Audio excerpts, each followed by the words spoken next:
Ингушетия в это утро встречал сотни башенному комплексу Егикал. И состоялся турнир по смешанным единоборствам М1, приуроченным к 20-летию Ингушетии.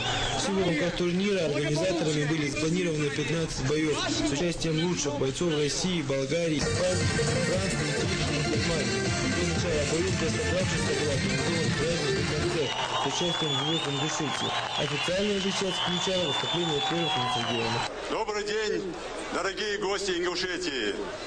Ассаламу алейкум, Галай Махмой! Ассаламу алейкум, дядь Хаши! Я искренне приветствую от народа Ингушетии всех, кто сегодня здесь присутствует, кто приехал сюда, в горную Ингушетию, для того, чтобы смотреть великолепные бои, в том числе наших спортсменов. Я поздравляю всех нас, нашу любимую республику, с праздником, с 20-летием. Я хочу с этого места, с этого ринга сказать спасибо нашим ветеранам, нашим старшим, которые здесь присутствуют, которые сделали все, чтобы наша республика состоялась. Я хочу сказать спасибо нашей молодежи, которая находится высоко там в горах, которая правильно понимает сегодняшнюю ситуацию, которые гордятся, которые дорожат своей республикой, репутацией республики, честью республики. Всех с праздником! Всем побед, успехов! Успехов не только в спорте, в труде, в учебе, везде успехов! На благо нашей республики молодой, на благо нашей великой России! С праздником всех! Как и ожидалось, турнир, впервые проводимый в республике, вызвал большой интерес у жителей, которых здесь собралось бесчисленное множество. Некоторые из них поделились с нами своими впечатлениями. Красное настроение, потому что иначе, находясь в этом месте, не может быть просто. Это раз. Второе, государственность Ингушетии – это очень важный момент в нашей ингушской жизни.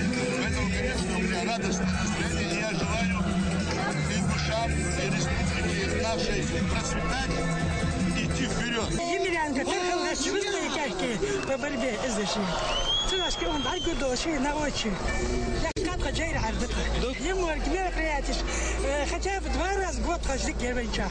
Безусловно, это событие для нашей республики, просто потому, что впервые на Кавказе состоялся такой турнир. То есть мировой спорт М1, да, приехали к нам самые знаменитые борцы, и при этом среди 11 боев борются 3 наших земляка. То есть это, безусловно, событие для нашей республики. И, как вы видите, пришло не 5 лишних, не 6, а около 10 тысяч зрителей. И в горы это, конечно, Mettik işleyense kazaçol ne çok fazla hita o zaman çok fazla настроение olur. Sezama oşu seçiken kuvvet o zaman yunus ediyor. Bu sportmenlik var görüyoruz. Tu bayas Petrus'un veydi ne barafo adım великий спортсмен там Емельян Камилов вот великий спортсмен Первым на ринг вышел наш соотечественник Якуб Тангиев, который одержал победу техническим нокаутом. Много эмоций и напряжения вызвал у зрителей следующий бой испанца Ивана Рауля и участника Грозинского клуба «Беркут» Джамбулата Курбанова. Этот турнир проходил на нашей земле. Это первый такой турнир. Честно, меня переполняло чувство гордости за свою землю. Хотелось бы поблагодарить всех, кто организовал этот турнир. Поздравить всех жителей республики с сегодняшним праздником. Это действительно праздник. В первую очередь хотелось бы поздравить всех братьев Ингушетии с этим праздником, с 20-летием. Я живу в Ингушетии, станица Невсеровская. Когда события были, я был там. У меня там много родственников, знакомых, друзей, все за меня переживали, болели. Был наслышан о Джайрат, вот как сам увидел. Эмоции конкретные не могу передать даже словами. Очень красиво все, мне понравилось.